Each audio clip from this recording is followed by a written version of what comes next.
Good afternoon, ladies and gentlemen. You have tuned into the Rebel News live stream on this, a Monday, June 2nd, 2025. I'm David Menzies, and my co host, well, let me tell you a bit about my co host, shall I? Folks, do you know that today is National Leave Work Early Day?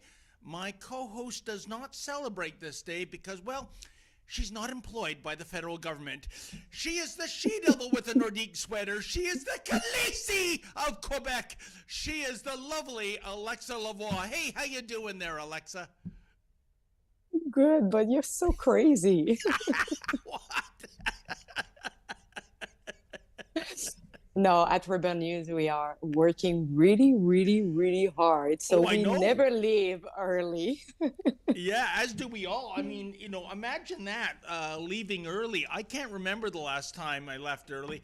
Actually, I do. It was to get on a transatlantic flight to cover something on the other side of the world. So it's just amazing, the dichotomy between, the federal civil service, which under Trudeau grew exponentially, and the real world, which ain't growing all that much. In fact, ominous signs we're heading for a recession, but I digress. So, Alexa, what is it that we're hoping to do here in this next hour?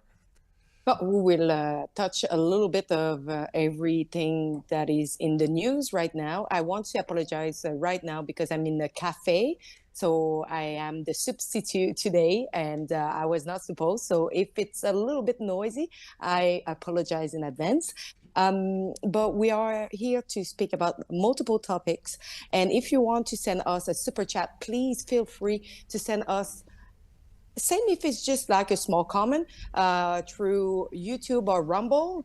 That help us to keep the light on at Rebel News and to continue to inform you on the other side of the story. So, yeah, so today would be speaking about, I think we have a pretty packed schedule to speak about. Fantastic. And I'm glad you explained that was a cafe. I thought you just dropped 80 grand on home renovations there, but some of us are doing well. Well, Alexa, we talked about how the federal civil service is growing, but you know what else is growing? The number of immigrants to Canada, despite promises to the contrary. Now, I remember when the Conservatives under Pierre Poilievre last year raised this, they were labeled as racist. And then the likes of Sean Fraser went, yeah, you know what? Maybe there are too many people coming into our dominion. But Alexa, look at this. In the first quarter of this year, more than 800,000 immigrants coming into Canada. I thought the government was going to do something to nip this in the bud. And we should point out, Alexa, here's the big issue, at least as far as I'm concerned. And I speak to people in the communities where these immigrants are coming from, like our Indian source, Tim Smith. These are not doctors and engineers and lawyers. These are low skill, minimum wage people that are typically being hired in the service sector, particularly food service. And the end result is a downward pressure on wages, A, and B, the likes of students who want to get a part-time job or a summer job, get into the labor market, they can't. I came across one student last week. She put out 60 resumes, 60, zero replies. Alexa, how do you make sense of this madness? I do not see any upside for us, or is this all part of the, the agenda of by the end of the century, which is less than 75 years away, making Canada's population 100 million? Mm. But this is what the Liberal want. And don't forget about Mark Wiseman, that actually want Canada to reach 100 millions by 2050, I think. No, 2000. No, 2100, sorry. But this is a thing. We are receiving a lot of immigrants. And right now, what I'm able to see on Reddit, it's a lot of people young age starting their life and trying to get a job during the summer, and they cannot find any job. And it's something that I see all the time. And so this is reality. Most of the students can't find a job if it's during the summer, and even if it's just part-time during that they are studying, because life costs a lot.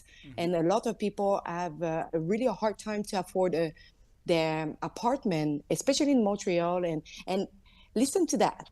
Montreal and Quebec right now is I think the cheapest place where you can actually still rent apartment. So I cannot imagine the rest of the country. And then you have incidents, Alexa, and this has been reported in Brampton, a basement being rented by maybe 12, 15, 20 people. I can't imagine that's very fun. But, I think you're onto something about the unspoken strategy, I think, of the federal government of flooding our country with newcomers. And I think it's simply this: wink, wink, nudge, nudge. Every 4 years, what we ask in return for letting you into the country and pursuing the Canadian promise is that you vote Team Red. It's exactly the same as what Biden did as the president for the last 4 years in America, allowing anywhere between 12 to 20 million illegals in from the southern border of the U.S. into the United States. Nudge, nudge, wink, wink. You're here. You're not going to be deported. Pursue the American dream. And every 4 years, vote for Team Blue. I think it is a purposeful attempt in terms of both the Democrats in the U.S. and the Liberals in Canada to change the demographics so that they are in power essentially for life. I see two sides of the story here, and I will explain. First of all, there is a difference in between immigrants that are arriving here in an illegal way or by refugees or other way, and there is the legal one. And there is a lot of legal immigrants who are voting conservative. And I would say also in immigrant, most of the time is when they just arrive in Canada, they will continue to vote for liberals. But the second generation, sometimes they can vote liberal, but sometimes they can vote also conservative. What I see on this, I'm seeing the agenda, the sustainable goal, who are specifying that we should do equity and diversity and inclusion. And what I'm seeing right now, they want to make sure that the wealth is at the same level across the planet. And we are seeing more and more immigrants coming to the rich country. So, and more poor country are now getting richer because we are sending overseas a lot of money to those countries. So we are just doing I have a hard time with this word. Maybe you can help me. Homogeneizations, like putting everybody in the same level of wealth across the planet. This is something that I'm saying, but also I'm saying also a demographic change. And of course, a big majority of them will always be loyal to the people who let them in. And Alexa, two points on this as well to finish this segment. One is it's the distribution of all these hundreds of thousands of immigrants. We are the second biggest country in the world. We have a huge landmass. I think it's something like more than 80% of the Canadian population lives within 100 miles of the U.S. border. So Canada is really this long, kind of a snake of a country. I don't mean that in terms of what snakes stand for. I mean, it's like a strip of people along the southern border. But we know that the lion's share of these immigrants, they're going to three places, aren't they? Toronto, Montreal, and Vancouver, which are already, in many respects, bursting at the seams in terms of, whether it's social services, whether it's commuting, whether it's house prices. So, I mean, if you want to, not that I agree with this, but if you want to get to some kind of population target, why are people being allowed to go to cities that are already, in certain respects, overpopulated. I mean, I don't know about Montreal, Alexa. To drive 8 kilometers in Toronto, you're looking at maybe an hour of commuting. The traffic does not move here. So that's one thing. And secondly, if there's anybody watching going, well, it's easy for you two lily white, born in Canada Canadians to say this. You're racist. No, I mentioned my Indian source, Tim Smith. He was originally born in India. And people in those communities that have legally immigrated to Canada and brought with them a skill set, they are not happy with this either, whether we're talking Canada or the US, because they see their way of their way of life rather degrading thanks to this influx of people who, I said before, low wage, low skills. What are your thoughts, Alexa? It's what I'm saying. Most of the legal immigrants who actually apply came here and passed the long processes to come here legally. Most of them, they are against what is going on. They are against, and they are denouncing it, and they are saying, expose it, as you saw with your source. The only problem is, like, now we are receiving them. We do not have the capacity to receive them. And right now we are just creating chaos in our street. We saw the crime rate is just increasing. The food bank is just collapsing. Our services is collapsing too. So at one point, what will happen in those big cities? Because right now, I don't feel even safe in Montreal anymore. 100%. As far as I'm concerned, the only possible excuse for the Mark Carney Liberals is, hey, listen, Parliament hasn't sat for about 5 months. Okay, I'll give you that. Now that you are back to work, do something about this. Put the brakes on. That's what you said during the election campaign. You had made agreement that complaining about mass immigration is not racist. It is an actual matter of fact. So the burden for them before they break for the summer, Alexa, is to put the brakes on this, as far as I'm concerned. And by the way, did you see Melanie Joly was mentioning, we grow our GDP by 2.2%, but you let in 800,000 newcomers. So that means that our growth low down from about 1.5% per capita per person. Oh, I'd like to see the analysis behind that. You know, when it comes to Melanie Joly, no wonder Prime Minister Carney did the shoo girl the other day. I mean, if she's spouting nonsense like that, no one's got time for that, right?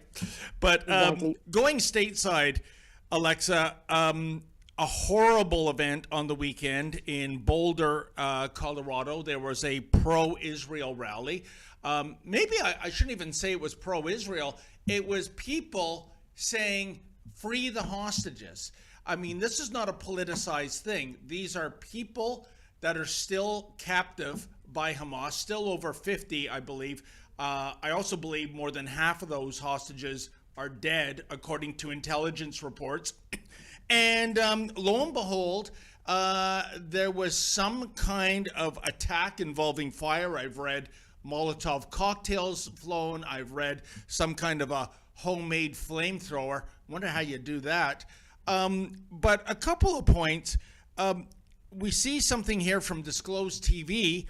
The Boulder police chief saying, quote, "We're not calling it a terror attack at this point. That would be irresponsible. Way too early to speculate motive." Really? I mean, do we have a clip of that, guys? Okay, let's see the chief in his own words. FBI is already calling it a targeted terror attack. Mm-hmm. Would you also refer to it as a terror attack? So I've been in contact with our local FBI multiple times. We are in contact with them here. We are not calling it a terror attack at this point. Again, it's way too early to speculate motive. I know there's a lot out there on social media, but I ask people just to give us a little bit of patience while we work through a really complex scene. A lot of witnesses were here. We've taken them to another location to debrief them and interview them. As we do that, I think the picture will become more clear. But it would be irresponsible for me to speculate on motive this early on. We're only a couple hours into this thing. FBI. Yeah, sure. It could have been the Santa Claus parade or the St. Patrick's Day parade. The guy would have been similarly motivated to severely burn, I believe, at least 5 attendees.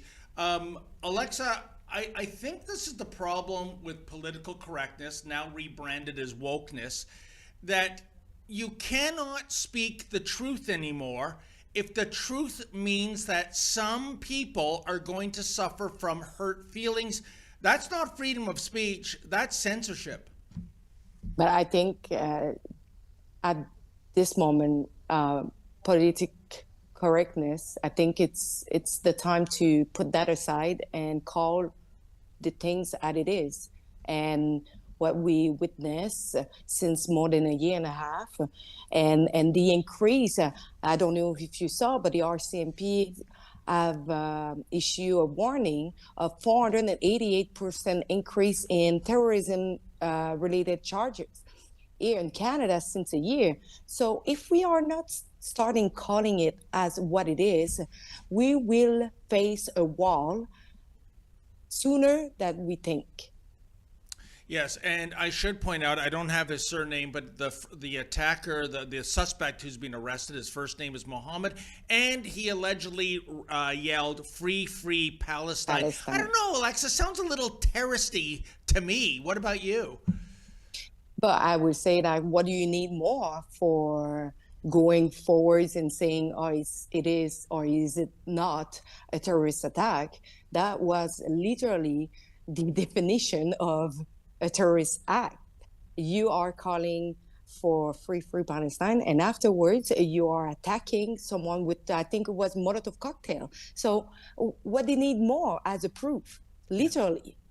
100%. And to bring it into context in terms of it being a Canadian story, I was very, perversely amused, I guess is the word, when I saw the Toronto police issue a statement, quote, "We are aware of the attack in Boulder, Colorado, and are monitoring the situation closely." Oh, really?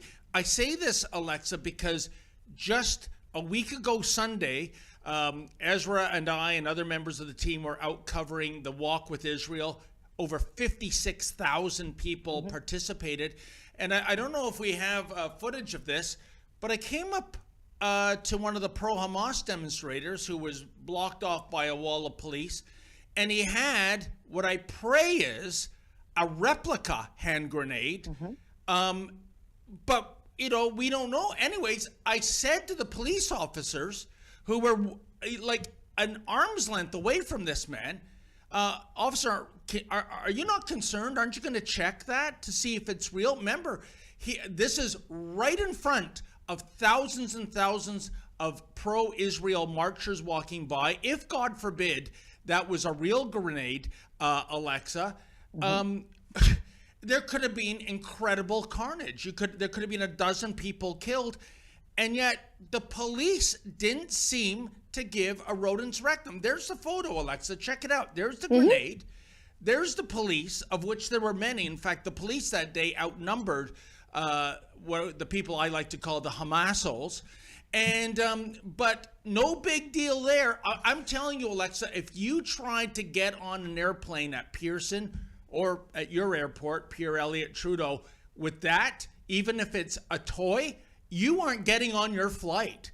In fact, you might be pushing the envelope whether you're going to get arrested, and absolutely nothing was done. So what are the police saying when they say we're aware of the situation and monitoring closely? When you saw a potential situation right in front of your eyes, you did nothing. Why? Because you might offend the mob. That's what's driving law enforcement in Canada these days.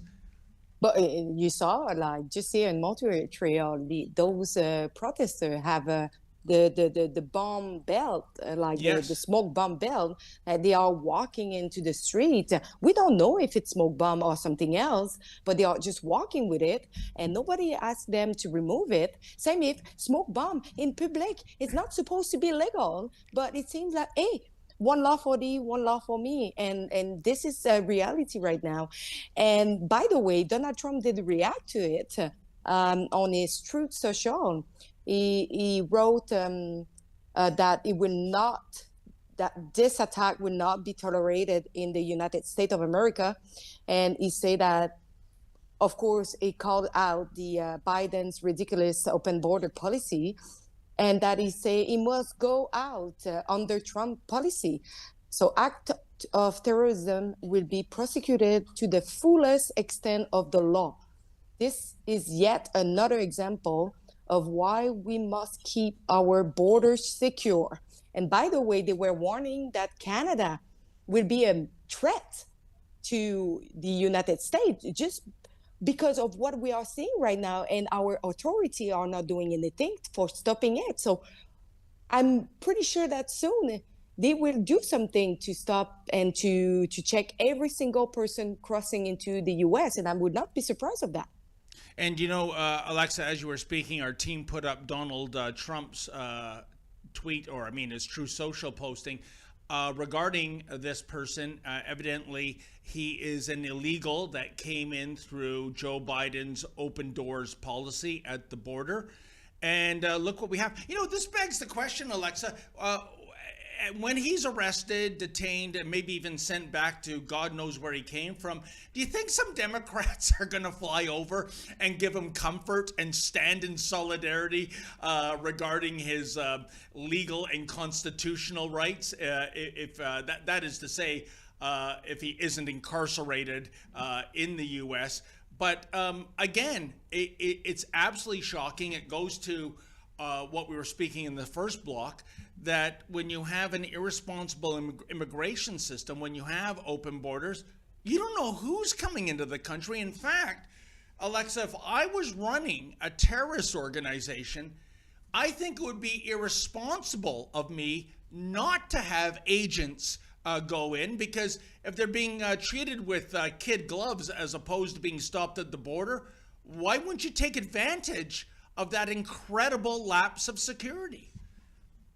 I'm actually flabbergasted when we are seeing what is going on, and the multiple terrorists who have been arrested so far, and seeing what happened in multiple places in Canada, and seeing that the Jewish community are living in fear, and seeing the Israeli government issuing a level 2 safety warning for the people traveling or living in Canada who are Israeli and Jewish, to hide any signs that they carry. Where are we?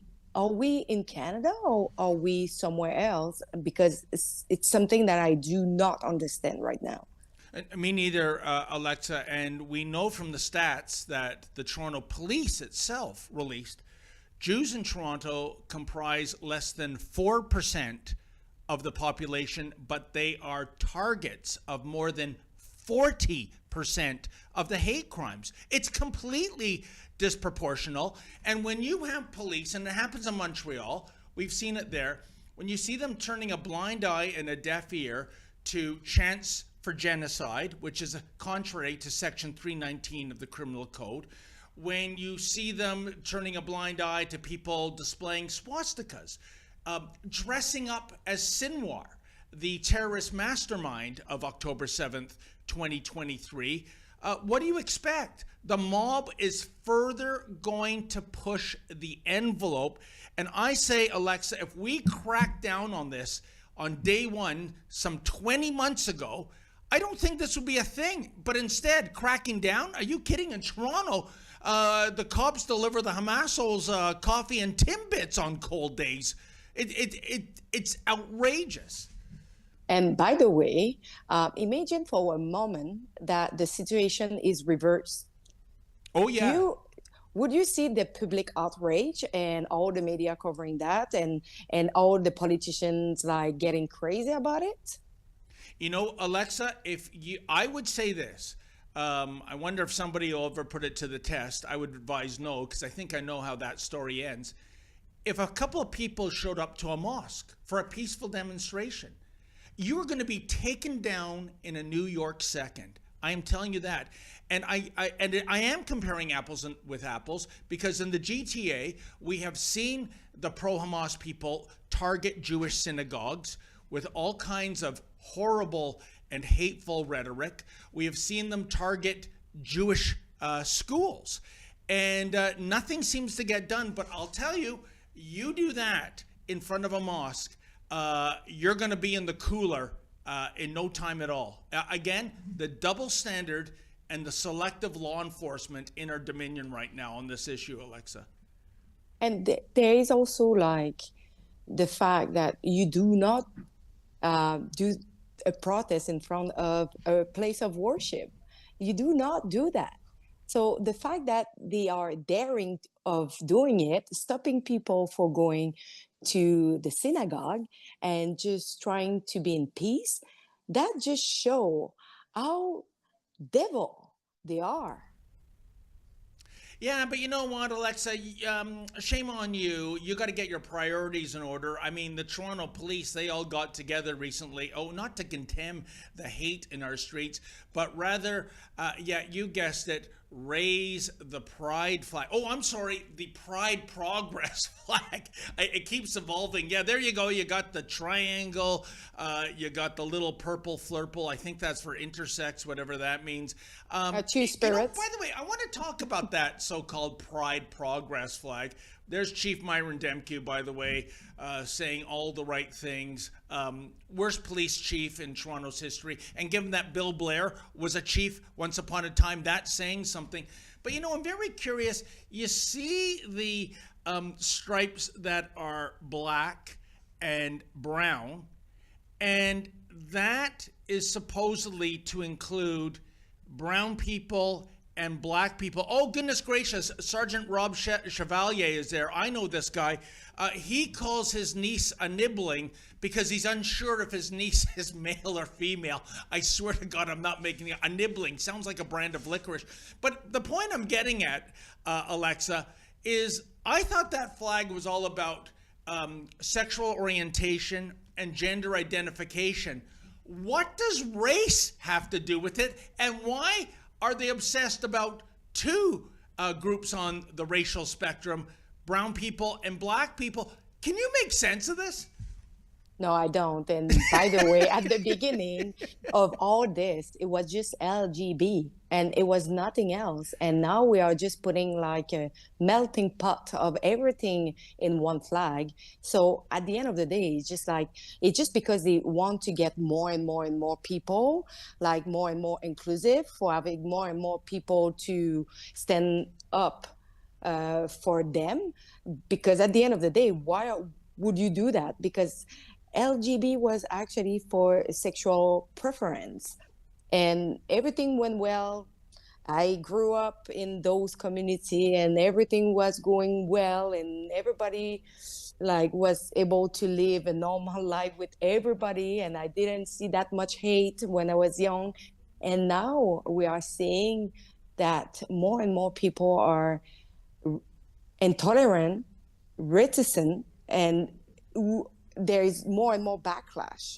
And instead of reflecting on why are we seeing this, instead of like questioning maybe what are you doing right now to create this phenomenon, they are no, for them, it's not them the problem, it's the others.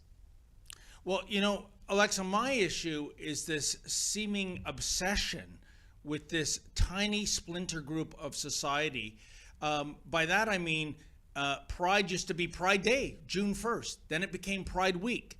Then it was Pride Month. Now we're in Pride season, coincidentally the summertime, because you know what, when you go naked illegally, not good in January or February, shrinkage and all, you know what I'm saying? Mm-hmm. But anyways, the point is, I would like to see this kind of obsession with celebrating a certain community in November, i.e. the veterans and the war dead.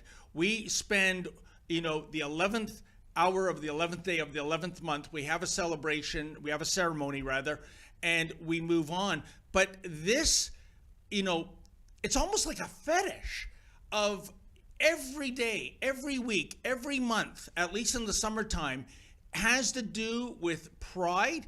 You know what, It is. Alexa? I No, would I'm say sorry. if It is you, fetish. It is fetish. Why? Because they are bringing the puppy play in this. So if it's not fetish at one point, when you get into that flag, the puppy play, why? yeah. Yeah, you know what? I wouldn't be surprised if certain cities in Toronto, if you put a vote to people, hey, do you want to make the Canadian flag embrace the pride colors? Have that rainbow Canadian flag all year round? I think it might be 50-50, Alexa. You know, it's gone crazy. And by the way, getting back to two-tier policing and selective law enforcement, I think we have a video from Kareem Assad. She's the lawyer and political satirist. We often bump into her during these demonstrations because, you know, the mainstream media, they'd rather not get their hands dirty with this sort of stuff, and it doesn't fit their narrative. But let's see what Karima discovered regarding a tug of war over an Israeli flag at the corner of Yonge and Dundas. Let's check it out.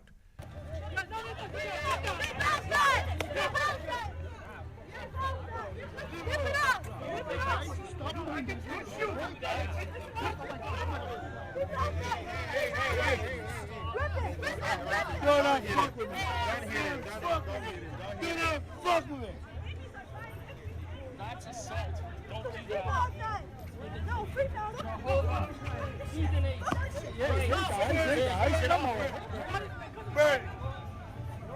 trying to defend you. Don't do that to me. Why you hit me? Now listen, guys, back up. Bro, you know that was going to hurt me. Where you're causing a disturbance with this type of behavior, and I was trying to protect you. You hit me with your stick.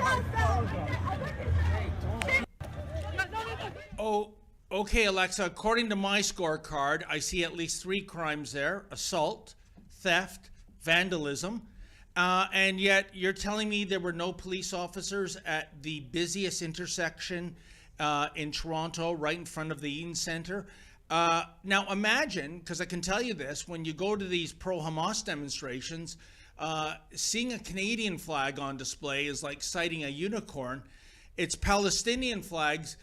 I tell you, Alexa, if anyone did that to a Palestinian flag, you are in the paddy wagon with handcuffs on.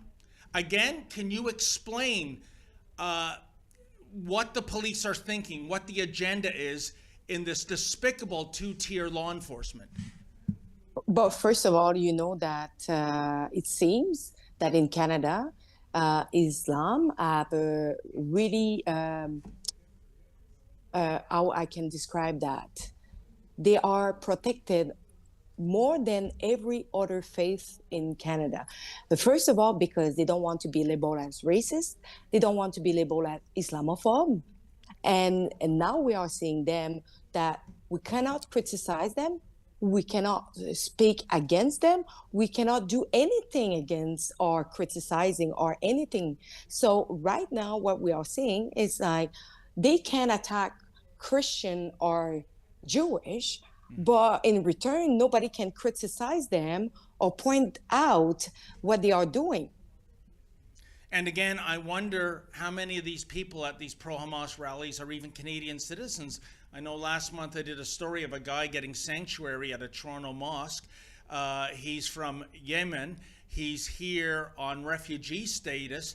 He was allegedly intercepted at the airport for wanting to go back to Yemen and join a terrorist organization. Alexa, the funny thing is, you know, explain this to me. Connect the dots for me if you can.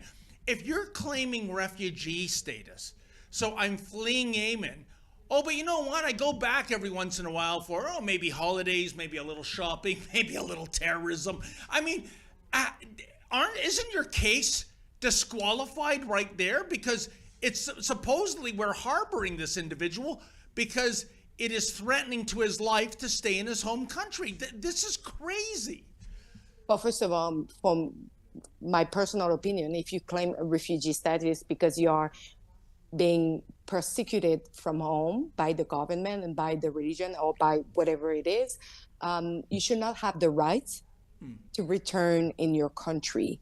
If you are claiming, if we are welcoming you here, and if we are welcoming you here, you need also to put all the conflicts from overseas or from your country in a small box, and you put it away, because we don't want to see all those conflicts in our street.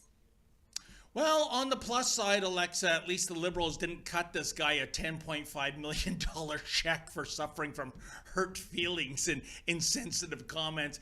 You know, Alexa, I think we're overdue for an ad break, and my earpiece, hello, super producers, is not working anymore. So I'm doing a lot of lip reading. Boy, it's difficult, let me tell you. So let's cut to an ad break, and we'll come back about, well, this might be a subject up your alley, Alexa. Separatism, not in Quebec, but in Alberta.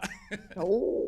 Hey, what do you think about Alberta independence? What do you think about Alberta trying to get a better deal within Canada? Do you think Alberta should have the right to vote in a referendum to separate the same way Quebec did? There's a lot of things to talk about. Can Canada be fixed, or has the West tried that, done that, been there, and it's just not working? Well, we're going to talk about all these things in an amazing day-long conference in Red Deer, the heart of Alberta, on Saturday, June 14th. Go to donegetingscrewed.com to get your tickets now. It's going to be a full day. We'll start with a continental breakfast. We'll have panel discussions. We'll have keynote speakers. We'll even have a debate. I think that's going to be the highlight of it. David Legg, former advisor to the Alberta government, is going to make the case for Canada. Keith Wilson, lawyer, freedom activist, he was with the Freedom Convoy. He'll be making the case for independence. We'll have other people in the debates, a media panel, and people of different points of view, including different political parties. There's going to be a bit of a trade show there too. So we'll serve you 2 meals, but more than that, we'll serve you ideas you just can't get anywhere else. But it's coming up quick, and I promise you this event will sell out. There's only room for 1,000 people. And I know that there have been 1,000-person meetings about this subject all over the province. In fact, we had an event in Calgary that sold out in 2 days when we had only 350 seats. So don't be disappointed. Go to donegetingscrewed.com and get your tickets now. I'll be there. Sheila Gunn-Reid will be there. So many interesting people. Our friends in other media companies like Western Standard, Juno News, and Countersignal. It's going to be a great day. That's Saturday, June 14th in Red Deer, Alberta, all day long. Go to donegetingscrewed.com to get your ticket now. Don't wait. I don't want you to be locked out. It's going to be full. See you there. That's donegetingscrewed.com.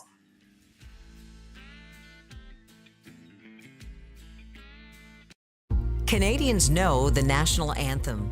They stand in silence to remember those who died for this country. But not every Canadian knows their rights and freedoms. The Freedom Passport will change that. It looks and feels like a Canadian passport, but contains the Canadian Charter of Rights and Freedoms in a portable, easy-to-read format. The Freedom Passport. Order one for yourself and for all the freedom lovers that you love at freedompassport.ca. Okay, Alexa. Before we are jumping back, I want to tell people who are watching us, don't forget to get your ticket for our Ribbon News Live in Red Deer. It's going to be fun. There is a lot of speakers. I don't know, people can check it out at Ribbon News Live, Red Deer. We will have Kim Bexley of Countersignal. We will have also Keith Wilson. You probably remember him from the Freedom Convoy. We will have Rachel Parker, independent journalist. We will have also Derek Fildebrandt, the Western Standard. And we will have a lot of other people. So my producer just told me that is at donegetingscrewed.com. On this website, you can get your ticket, and I think it would be really, really amazing. It's always nice to see everybody on Ribbon News Live. We have the time to engage with you and to have your point of view on our work and also on the current state of Canada. So I invite you to go and purchase your ticket right now. And before we go a little bit further, we receive a super chat, and it's from a P. Scottfield, I think. Sorry if I don't pronounce it correctly. $5. Thank you very much. And what he was saying is like the name of the Colorado terror suspect is Mohammed Soliman. He is from Egypt. And would like to see more Alexa on Rebel Roundup. Thank you. I'm doing it time to time, and I'm getting my English a little bit better every day for being able to do some live. But yes, it's from Egypt, and I'm not really surprised. I don't know if you saw recently, David, but you remember the man in Montreal. His name is Ziad Moafi. He was caught doing death threats on tape, and he was again doing some death threat to some Jewish people in Montreal, and he got arrested. Oh, it's the Christmas miracle. And he was crying when he got arrested. Oh, geez. You know, these wannabe jihadis we have here, they really are. I mean, I've gone to a couple of court hearings. There was one involving a guy in Toronto, and he actually brought his mother to court and was trying to hide behind her. And as I was scrumming them outside the court, they went running to the police department, 52 Division, and we waited around for them. They never came out. But by the way, I want to thank the viewer for the super chat. And like, what more do you need? I mean, this is an illegal from Egypt who is chanting free Palestine, and the Boulder, Colorado police chief is going, well, let's not jump to any conclusions, shall we? I mean, for goodness sakes, but anyhow. But why I spoke about Ziad Moafi, because apparently he's also from Egypt, so it's pretty funny. Unbelievable. But yes, now, speaking of red deer, we're, you know, one thing that is a rising issue these days, and I think it's real. I really do. And that is the idea of Alberta separatism.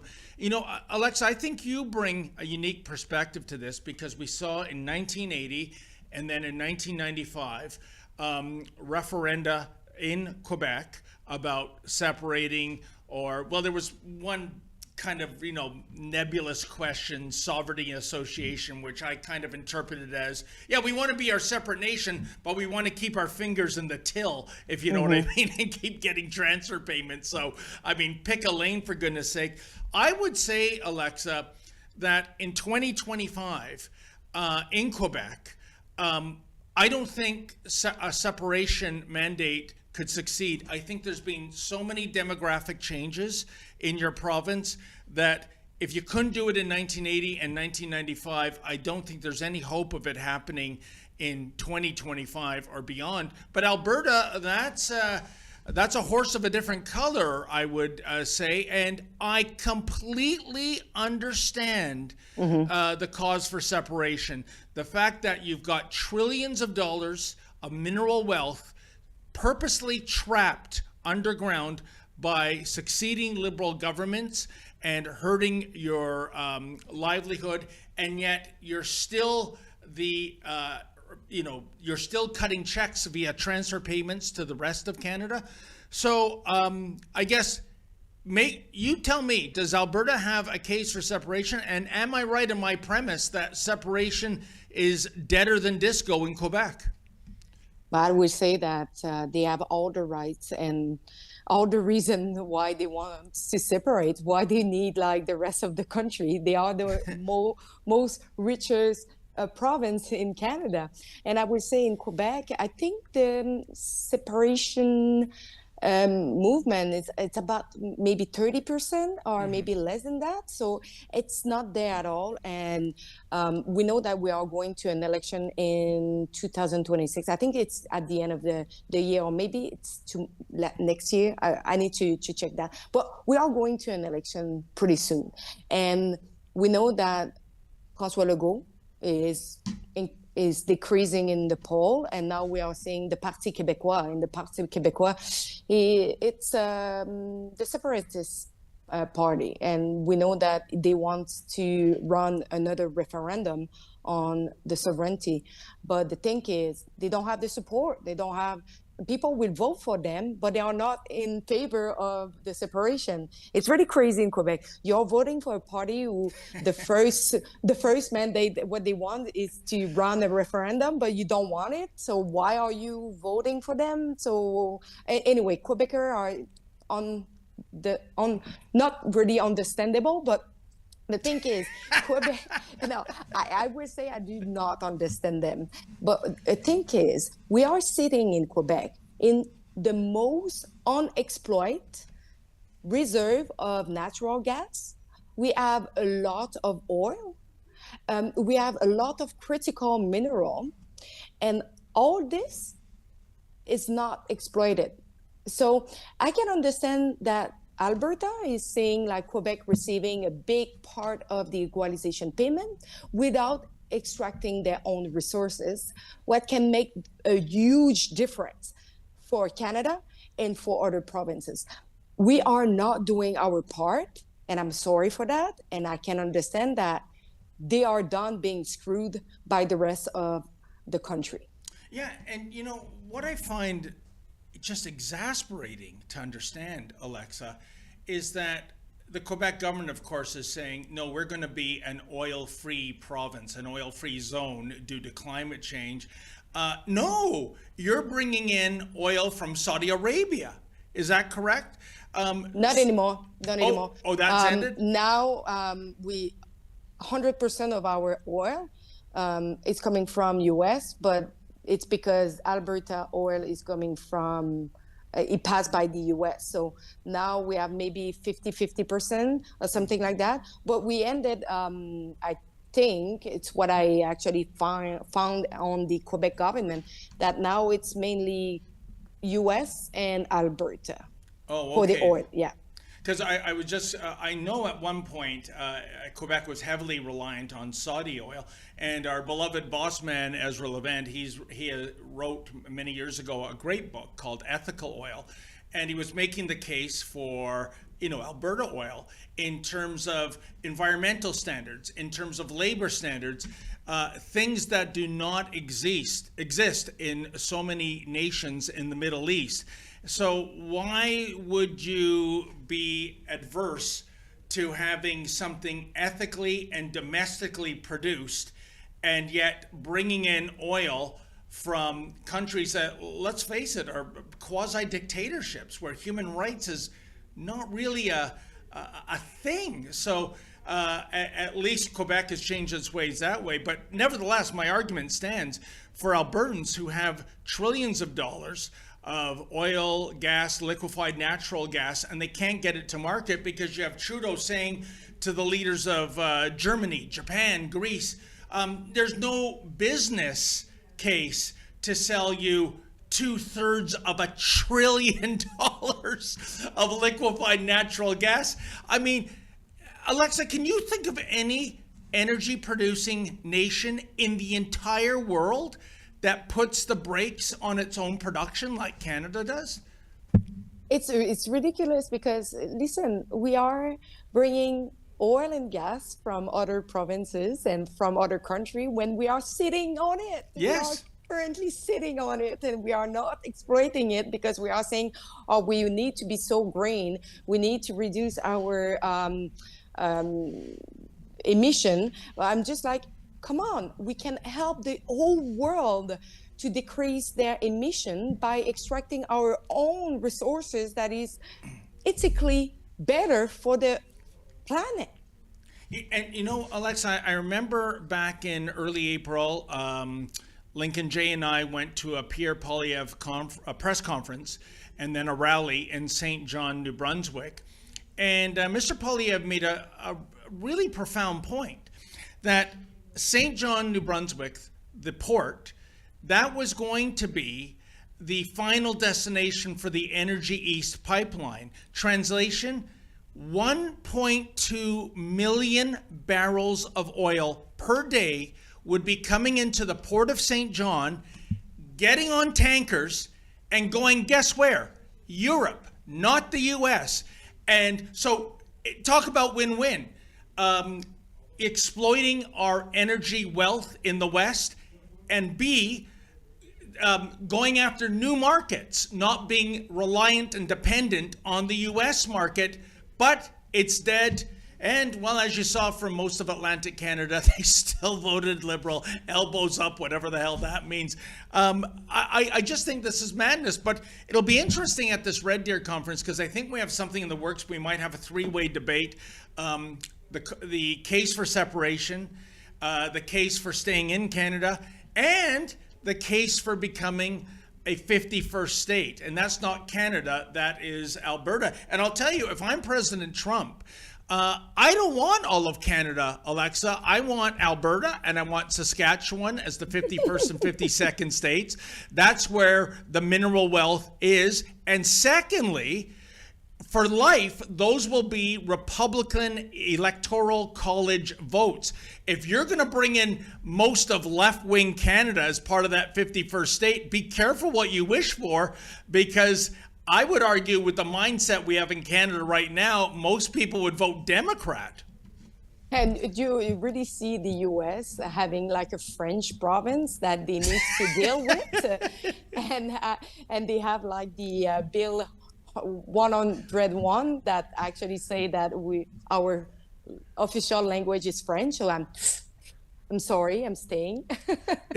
Well, you know what? Maybe they think Quebec is like Louisiana, and once a year they have a big Mardi Gras parade, and there's all these floats, and gals are going topless if you toss them beads. But I don't think that happens in your neck of the woods, unfortunately. No. I don't want to see that. I'm sorry. Well, at least not if it's not Pride Month, then, you know, anything goes. You know. But I would say like the most crazy thing that is happening where people are doing all kind of like stupid things, it's mainly in Quebec, I would say. Like, so people are looking at like Quebecers like, what the heck they are doing? But, you know, tell me, Alexa, and I'm asking you to make a hunch, a gut feeling here. If a referendum was conducted in Alberta right now, because I can tell you, I began my career in Alberta back in 1985, and I love the province, and I found, by the way, of all the provinces in our confederation, Alberta is easily the most American. So I could see openness to being that 51st state. But I wonder how it would go. And I have to tell you, if the alternative was endless liberal federal governments putting the brakes on Alberta resource development, call me, you know, a traitor, call me a non-patriotic Canadian, I would have to vote for separation, because Confederacy is not working for Alberta right now. Yeah, it also depends if the federal will recognize the result, because I don't know if you remember, but in 1995, I think it was Jean Chrétien who had like a hard time to say if he will recognize or not, because for him the question was really important, which kind of question you are asking for the referendum, but also when you see that example for us, it passed of 0.1. I think it was 49 point something and 50 and point something. That was half enough. And a lot of people were saying that this is not enough, a strong mandate to decide to separate, same if it's like you get 50% or 51%. A lot of people were saying like, oh, but you need to have at least 70 and more, like, you know, to have like really a strong mandate to say, okay, we will separate. So it depends also on the other politicians at the federal level, if they will recognize the result, if they will agree with that, because you need the agreement from the federal to decide to separate too. But Alexa, I don't understand the basis for that 50% plus one is not valid, given that, as we just saw in our federal election, it is first past the post, sometimes with indeed 50% plus one. I think there was a recount and the Liberals got in, I think in your neck of the woods, with one single solitary vote. So if 50% plus one is not good enough for a province to say we want a separation mandate, then why is it good enough to elect a member of parliament? I would say, like, come on, I'm just stating some people in, what they were saying in Quebec. Yes. But I would say that I agree with you when it comes to the election at the federal level, when we saw maybe 12 votes or maybe like 2 votes of difference, that if we are recounting again, maybe we will have another result, And so the thing is, 50% is supposed to be the mandate. When you get 50 plus 1, it's supposed to be you win or you lose. So I don't see the difference in between why it's good for a politician to be elected in a riding and not for a country who wants to separate. 100%. Yet again, the double standard. And if we didn't have double standards in this country, Alexa, we would have no standards at all. You know what? I see we have 3 minutes left. So why don't we go to our old friend, now a member of Parliament himself, that would be Andrew Layton. He made a fantastic, I think, speech in the House of Commons. Why don't we run to an excerpt of that and sort of make sense of what he was saying? This is what I will do as a member of Parliament. So I do not take the fair weather patriots, those with their newfound celebration of Canadianism, with their flags still creased and wrapped in plastic practically, as they seek to lecture Canadians on what it means to be an elbows up Canadian. Mr. Speaker, I will always and have always waved the Canadian flag proudly, and I will not stand by while those who were denigrating people who did that years ago claim to have the moral high ground on what it means to be a Canadian now. This is a chamber. This is what You know what, Alexa, and when Andrew Layton says years ago, not that many years ago, we're talking 2022, where the Freedom Convoy, they wrapped themselves in the Canadian flag, and the leftist elites heap scorn upon them. And one of the symbols of the Freedom Convoy all over Canada was the pickup truck with a hockey stick coming out of the bed with a Canadian flag. And I would interview the drivers of these trucks, and they all said the same thing to me, Alexa, that back then in 2022, that not a day would go by where somebody would pass them on the road, the window down, giving the raised middle finger, dropping an F-bomb. Oh, suddenly, red and white, it's in vogue again. It's the new fashion. Elbows up, Mark Carney, the second coming of Captain Canuck. I mean, this is unbelievable to me, Alexa. Yeah, and probably, like, if you look at the people who are doing elbows up today, they were all against the Freedom Convoy. Yep. The same people who raise their flag to get their basic freedom back and to be able to feed their family and to be able to be a proud Canadian. And those people were beaten up by the police. They were getting slammed. Their truck was being destroyed. Their window were smashed. Some people were dragged on the ground in the snow. A woman was trampled by a horse. I got shot in the legs. What do you expect more? It's just terrible to see the double standard again of those people who are raising their flag of elbows up, but they never been really proud to be Canadian. And that suddenly, just because it's Donald Trump, now, suddenly they have like the sentiment to be a Canadian. Do they know really what it is to be a Canadian? Probably if you ask them, they probably don't know what it is to be a Canadian. And Alexa, I'd go even further. What year was it? I think 2016 or 2017. Remember, for months and months on end, the Trudeau Liberals did not raise the Canadian flag. Remember that at federal buildings in Parliament Hill? I believe one year they canceled Dominion Day, aka Canada Day celebrations. And these are the same Liberals, minus the leader, who are now saying, hey, it's cool to wave the red and white flag. I'm just baffled by it, and I am stunned how many people in our country, going back to April 28th, bought into this ridiculous narrative that Carney was the superhero to save us, whereas more and more we find out about this man, talk about the ultimate bait and switch, eh? Imagine, like, do you remember when the Freedom Convoy, they put a Canadian flag on Terry Fox? Yes.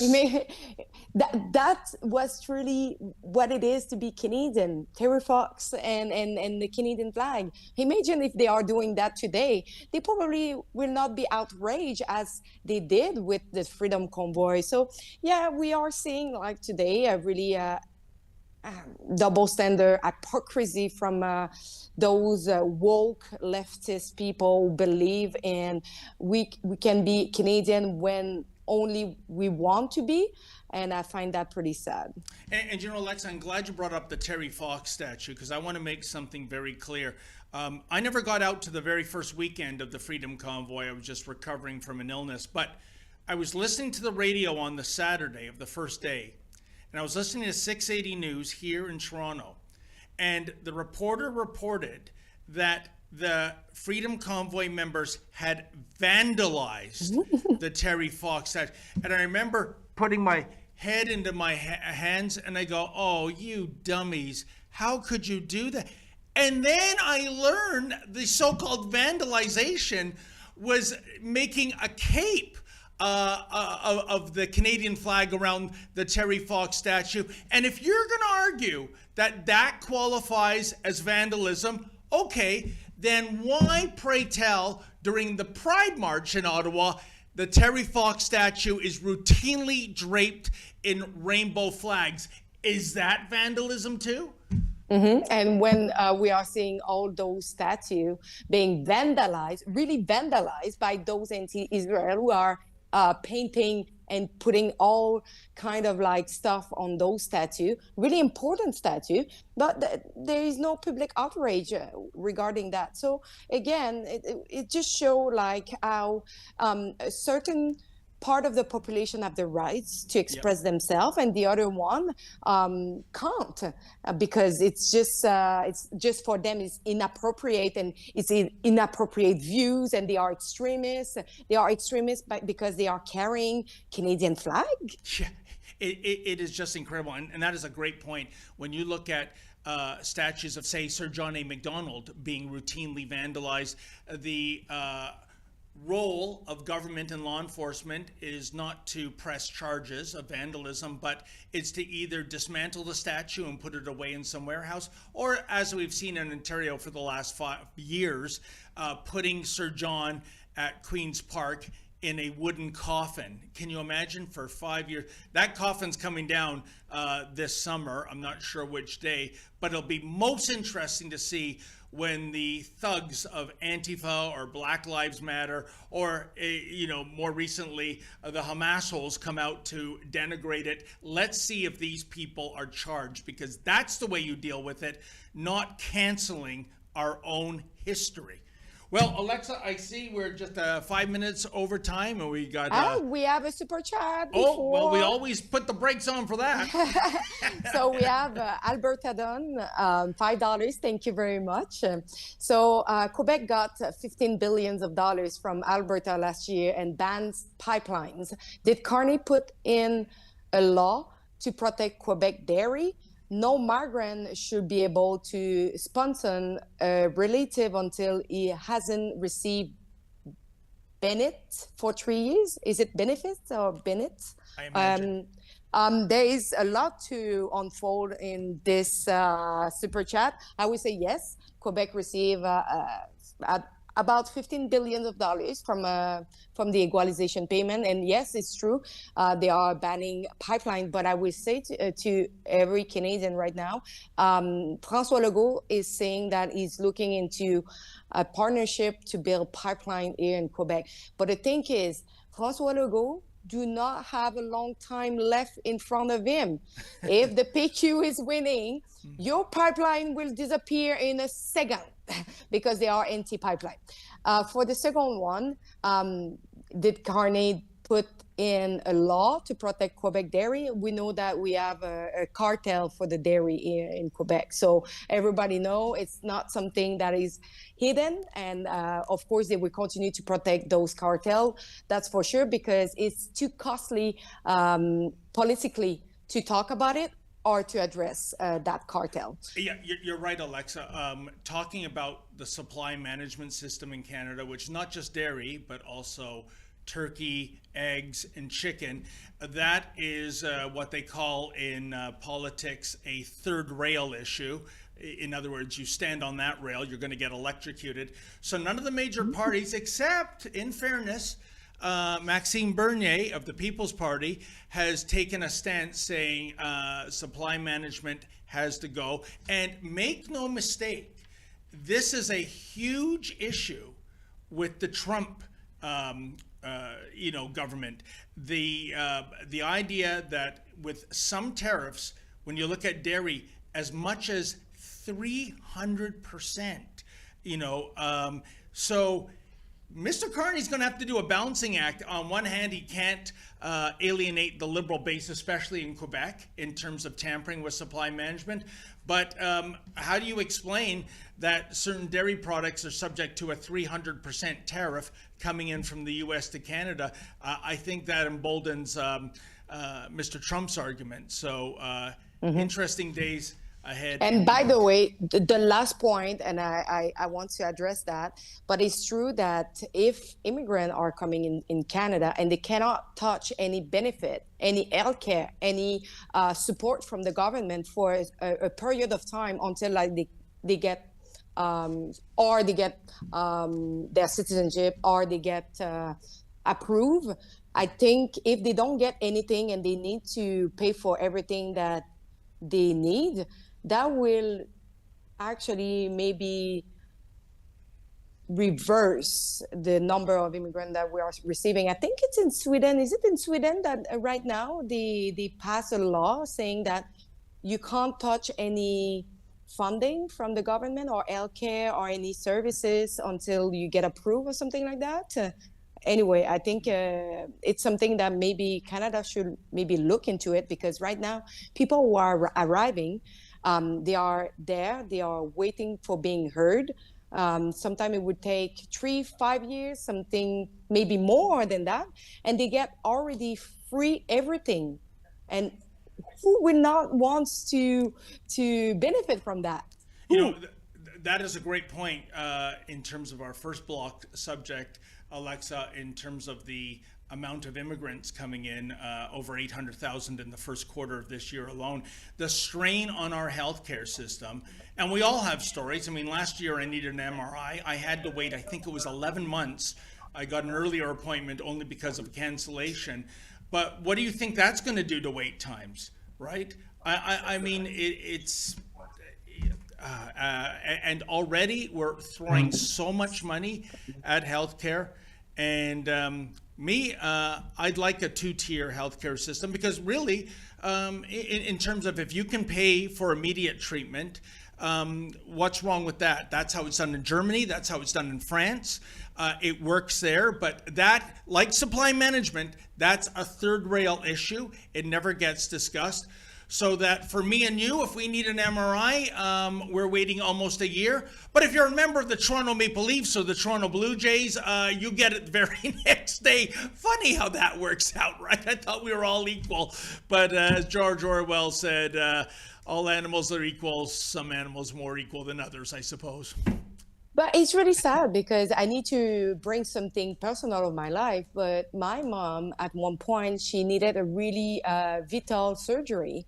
And at one point, she was suffering so much, and she was losing so much weight that she was looking into MAID, because she was like, I can't continue like that. And finally, she got the surgery. But imagine how many people are in that situation and are looking at MAID instead of like waiting for surgery that they need. I'm sorry to hear that, but you make an excellent point. The federal government solution, part of their solution, is MAID. Unburden yourself from the system. Lessen the line by people opting out, as in forever opting out. It's shocking. Because like I said, Alexa, if your mother played center for the Montreal Canadiens, she is getting, gold-plated health care the very next day. And it's a shame our system is in that state. But we really must run. Alexa, I want to thank you. But I will thank you to Fred Law for the $5 for the Thank You Urban News. Thank you for your super chat. Fred Law, thank you very much. No relation to Loblaw, I hope. I don't think so. Okay, then. Well, Alexa, thank you so much for coming off the bench and filling in for Sheila Gunn-Reid. And thank you to all our viewers who made a super chat. That's how we keep the lights on here. I believe it is Sheila and Lise tomorrow. So in the meantime, as always, stay safe and stay sane. Why tie the issue of getting a commitment for an oil pipeline to national unity? Well, you have to understand just how damaged Alberta is by the fact that we didn't get pipelines built. If we had built Northern Gateway, if we'd built Keystone and we'd built Energy East, we'd have 2.5 million barrels more per day of production, which is $55 billion a year worth of GDP value, which is worth $17 billion to my government alone, and about an equal amount to the federal government. So this is not just an ideological argument. It's not just a minor disagreement. Oil is by far the most valuable export for Canada. Any of the projects that you will see on the ultimate list, I will tell you that a bitumen pipeline will be by far the greatest benefit to all of Canada. That's why we're going to continue to push for it, because it's a good project. It's good for our country. There's $9 trillion worth of value in discoverable and achievable reserves right now. And so why would you leave that in the ground? No other country in the world would, and we shouldn't either.